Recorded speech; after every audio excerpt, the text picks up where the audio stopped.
네, 그럼 이번 7월 달에 발표된 그 2022년 세제 개편안에 대해서 한번 살펴보도록 하겠습니다. 주택 공시가격이 계속 너무 상승됐기 때문에 이러한 이제 기준들을 감안해가지고 종합부동산세를 더 완화하기 위한 이제 2022년 세법 개정안이 발표가 되었는데 그 주요 내용은 크게 한 세 가지로 정리할 수가 있습니다. 첫 번째는 공시가격 상승 등을 반영해서 기본공제 금액을 현행 6억에서 이제 9억으로 상향 조정하고 1세대 1주택자에게는 양도세 고가주택 기준과 동일하게 11억에서 12억으로 상향 조정하는 이런 안이 발표가 되었고요. 두 번째로는 다주택자에 대한 종부세 중과제도로 인해서 공시가격 합산액이 같더라도 보유 주택수에 따라서 차등과세하던 주택분 종합부동산세 세율을 이 응능부담 원칙에 맞춰서 이제 주택가액 기준으로 과세를 전환하기로 개정안이 나왔죠. 그래서 사실상 다주택자 중과세도가 이제 폐지되는 이런 개정안이 나왔습니다. 그리고 주택가격 반등에 따른 급격한 세부담 방지를 막기 위해서 이 세부담 상한이라는 게 있었습니다. 가령 작년에 이제 내가 100만 원을 부담을 했으면 이번 연도에 공시가격이 상승되고 공정시장가격 비율로 적용했을 때 납부해야 될 종부세가 200만 원이라고 하면 이제 150%까지 150만 원만 내면 되는 이런 세부담 상한 제도가 있었는데 이 다주택자분들은 300%였습니다. 300%까지 이제 올라가더라도 세금을 납부했어야 되는데 이 주택수에 상관없이 150%로 세부담 상한을 개정안이 일원화를 통해서 이제 개정안이 발표가 되었죠. 그렇게 됐을 때 지금 현행 이번 연도 이제 기준보다 내년 이 세법 개정안을 적용을 통해서 보게 되면 많은 이제 종부세 부담이 완화될 것으로 예측이 되고 있는데 일전에 이번 연도만 한시적으로 특별 공제 3억을 적용했을 때는 한 4분의 1 정도가 떨어지는 것으로 예상을 했잖아요. 근데 2020년도 세법 개정안을 통해서 계산을 해보더라도 이 1세대 1주택자 분들도 약 3분의 1 이상으로 감액이 되고 다주택자 분들도 약 50% 이상 이제 그 종부세가 인하가 되는 이런 효과가 예상될 수가 있었습니다. 그러면 이제 개정안에 대해서는 보게 되면 크게 이제 네 가지로 볼 수가 있는데 1번, 2번, 3번 같은 부분은 제가 표를 보면서 이제 설명을 드렸고 4번에 대해서 이제 한번 설명을 드려보도록 하겠습니다.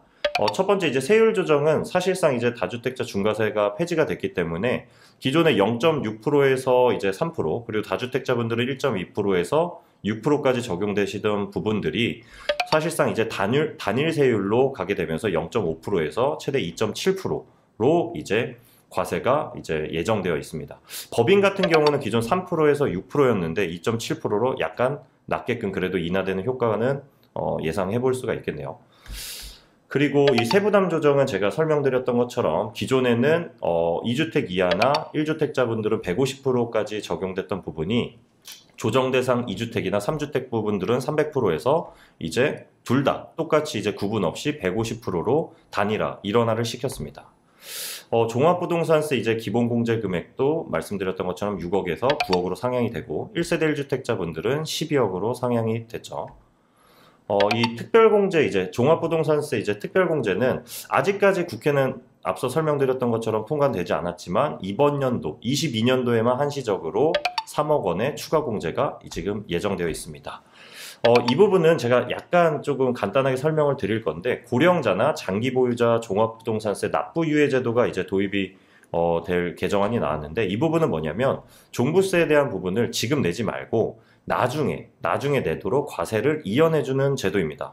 이 대상 같은 경우는 1세대 1주택자 그리고 만 60세 이상 또는 주택을 5년 이상 보유한 자입니다. 이게 또는이기 때문에 뭐 젊으신 분들이더라도 주택 5년 이상만 보유하더라도 이제 납부 유예를 적용받으실 수가 있고 그리고 직전 과세기간 총급여 7천만 원 이상 여기서 이제 많은 분들이 좀 제외될 것 같긴 합니다. 그리고 해당 연도에 종부세액이 100만 원이 넘으시는 분들 이 네 가지 요건을 다 충족하시는 분들은 종부세 납부를 유예할 수 있는데 이때 조건이 납세 담보를 제공해야 됩니다. 그래서 기존에 가지고 계시던 부동산을 담보를 제공하거나 아니면 납세보험증권을 발급을 받으셔서 담보를 제공하시는 경우에는 해당 부동산을 뭐 상속하거나 증여하거나 양도하는 시점까지 이제 납부를 유예해두는 제도인데 크게 실익이 있을 것으로 많이 보여지지는 않지만 그래도 과도하게 이제 종부세가 늘어나시는 분들은 납부 기한을 뒤로 미룸으로써 어느 정도의 이제 무이자 대출 정도의 효과를 볼 수 있다.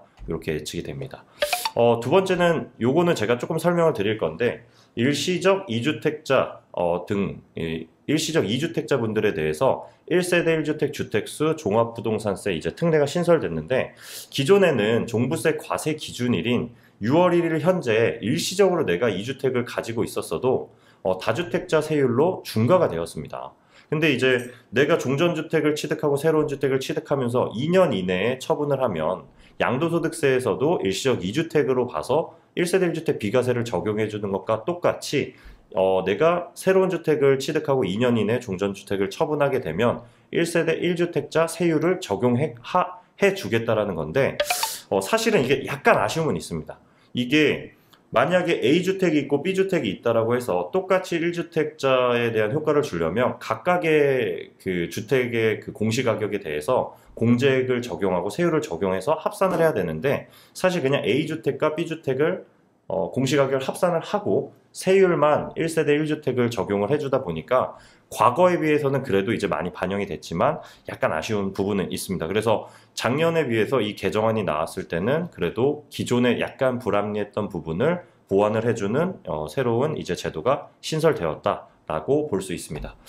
지금까지 이번 새로운 정부가 들어와서 이제 5월 달에 발표했던 그 부동산 대책과 그리고 7월 달에 발표했던 세법 개정안에 대해서 이 종합부동산세와 관련된 부분을 지금 좀 요약해서 정리를 해드렸는데, 실질적으로 다주택자 분들 그리고 기존의 종합부동산세를 많이 걱정하셨던 분들에게 많은 이제 세부담 완화가 예정되었다라고 보실 수 있습니다. 그래서 오늘은 이번 개정안에 대해서는 여기까지 살펴보도록 하고, 다음번에는 더 유익한 정보를 가지고 찾아뵙도록 하겠습니다.